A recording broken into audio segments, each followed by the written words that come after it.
আসসালামু আলাইকুম রহমতুল্লাহি ওবরাকাতু। আমরা সবাই এ বিষয়ে অবগত আছি যে দেশের মধ্যে যে বন্যা পরিস্থিতি নিয়ে এখানে আমাদের মেডিকেল ভাইয়েরা যারা মেডিকেলে পড়াশোনা করতেছে তারা নিজেদের উদ্যোগে এই যে এখানে একটা পরিশ্রম করতেছে, ত্রাণ সংগ্রহ করতেছে। এই ত্রাণগুলো যেখানে বন্যা বিপদগ্রস্ত মানুষ আছে তাদের কাছে পৌঁছে দিবে। এখন ভাইয়ের কাছে আমার একটা কোশ্চেন হলো, সেখানে কিন্তু এখানে আমি আইনো ভাই মুসলিম, আর সেখানে যেখানে মানুষ এখন বন্যায় বিপদগ্রস্ত সেখানে হিন্দু আছে, বৌদ্ধ আছে, খ্রিস্টান আছে। এখন ভাইয়ের কাছে আমার কোশ্চেন হলো, এই ত্রাণগুলো কিন্তু শুধু মুসলমান নয়, বৌদ্ধ, হিন্দু, খ্রিস্টান যারা আছে তাদের কাছেও যাবে। এখন এই বিষয়ে আপনি কি বলতে চান? আসসালামু আলাইকুম ওরহমতুল্লাহ। আমার নাম ফাহাদ মানান। আমি এখানে ঢাকা মেডিকেল কলেজে পঞ্চম বর্ষের শিক্ষার্থী। আর এখানে আমি আজকে ত্রাণ সংগ্রহ আমাদের মেডিকেল কলেজ থেকে করতেছি, সেখানে আমি সম্পূর্ণ সারাদিন অংশগ্রহণ করেছি।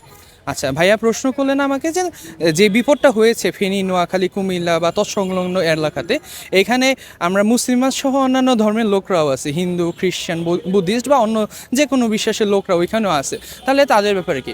আচ্ছা, এইখানে আমি স্পষ্ট করে বলে দিতে চাই, আমরা মানুষকে সেবা করছি। আমরা তাদের ধর্ম, লিঙ্গ বা কোনো জাতি পরিচয়ে তাদেরকে আমি সেবা দিচ্ছি না বা সাহায্য দিচ্ছি না। আমার হিন্দু ভাইও আমার ভাই, মুসলিম ভাইও ভাই, বৌদ্ধ, খ্রিস্টান সবাই আমার ভাই, আমার দেশের মানুষ। তাদেরকে সেবা দেওয়া আমাদের ডাক্তার হিসেবে অবশ্যই কর্তব্য। আচ্ছা, এটা একটা বিষয়। আর দ্বিতীয় বিষয় আমি যে বলবো, যে ত্রাণ দেওয়ার ব্যাপারেও কোনো বৈষম্য করা হচ্ছে না।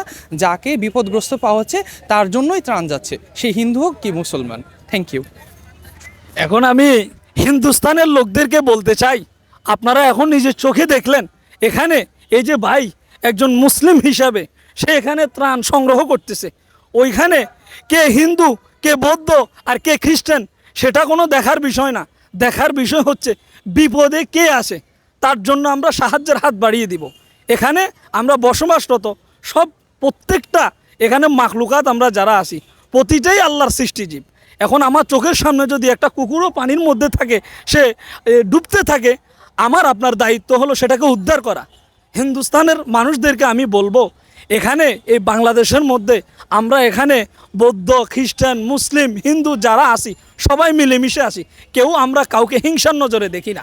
আল্লাহ রসুলের একটা সুন্নত ছিল, হাসপাতালে যদি কোনো হিন্দু অসুস্থ থাকে তাকে দেখতে যাওয়া। এটা আমাদের সবার দায়িত্ব এবং কর্তব্য।